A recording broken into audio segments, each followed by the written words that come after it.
Let's talk about something pretty wild that happened recently. A major diplomatic firestorm just erupted between two countries that have been allies for a very, very long time. It's a really intense story about high stakes politics, some pretty bold words, and what happens when you decide to challenge a superpower head on. So, what's at the core of this whole thing? Well, it's a shocking confrontation. I mean, you just don't see this every day. A treaty ally, a country that has a formal security pact with the United States, publicly standing up and challenging Washington. It's a big deal. So, let's get into it. Which leads us to the big question, right? What could possibly make the United States take such a strong, punitive step against one of its key allies in Southeast Asia? What in the world happened to set off this kind of diplomatic explosion? Here's how we're going to break it all down for you. First, we'll look at the sanction itself. Then, we'll dig into what Thailand did that was so confrontational. After that, we'll unpack the immediate fallout from all this tension. And finally, we'll talk about the big lessons we can learn from this conflict. All right, so let's get into part one, the punishment. And we're not talking about just a sternly worded email here. No, this was a move designed to really, really hurt. The move was incredibly fast and hit right where it mattered. On November 14th, Washington just pulled the plug on these super important tariff negotiations. You have to understand, for a country like Thailand that relies so much on its exports, these talks were everything. A good deal means billions in trade.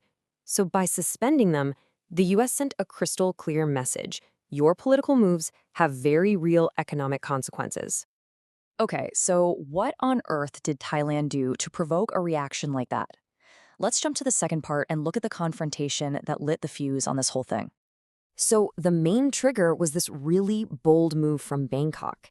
Thailand just up and decided to suspend a peace agreement it had literally just signed with Cambodia. And here's the kicker. That whole deal was brokered by the U.S. president. So by backing out, Thailand wasn't just ditching a deal with Cambodia. It was basically a direct slap in the face to American foreign policy. But it wasn't just what they did. It was what they said. The Thai government put out this incredibly defiant public statement, basically saying, yeah, we're not scared of your economic pressure. That's a direct verbal challenge right there. And they didn't just stop there. They doubled down with this second statement, pretty much suggesting that their whole economic relationship with the U.S. was disposable, that they could just, find other customers. I mean, wow. That is an astonishingly blunt way to talk about a major economic partnership. To really get why this is such a big deal, we have to talk about what a treaty ally actually is. This isn't just a friendly country. It's a partner locked into a formal security agreement. For an ally like that to openly and defiantly oppose the U.S. like this is, well, it's almost unheard of. This wasn't just a simple disagreement. It was viewed as a deep betrayal of the entire alliance. So, as you can imagine, this public spat created a ton of chaos almost immediately. Let's take a look at the fallout and all the confusion that came next. Just look at how fast this all went down. You've got the peace deal signed in late October, and then barely 2 weeks later, the talks are officially suspended. It all escalated at lightning speed. And check out that last part. Washington just went completely silent, leaving everyone in Bangkok scrambling in uncertainty. And this is where things got really messy and confusing. On one hand, you had Thai officials trying to do some damage control, claiming everything was back to normal after a quick phone call. But on the U.S. side, nothing. Just radio silence. No official word that talks were back on, which just made for this incredibly awkward and tense situation. What's really fascinating is that criticism started bubbling up from inside Thailand, too.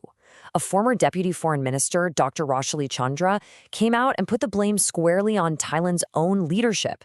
He basically said their defiant words had caused this totally self-inflicted wound. All right, so after all that drama, what are the big takeaways? What does this all mean when we zoom out and look at the bigger picture of how countries deal with each other? There are 4 really crucial lessons here. First, if you're going to publicly challenge a superpower, even if you're an ally, expect a fast and forceful reaction. Second, this whole thing shows just how connected trade and national security are. Economic power is a huge tool for a country like the U.S. Third, your words really, really matter. Stuff you say for your audience at home can absolutely blow up in your face internationally. And last, it shows how important it is to have your act together and present a united front when you're at the negotiating table. When you boil it all down, this whole thing was way more than just a fight over some tariffs or a border deal. What started as a small regional issue quickly turned into a direct test of wills, a real power play between a smaller nation and its superpower ally. And that's the big question hanging in the air, isn't it? When trust gets shattered so publicly, when a line gets crossed like this, can that relationship ever really be the same again?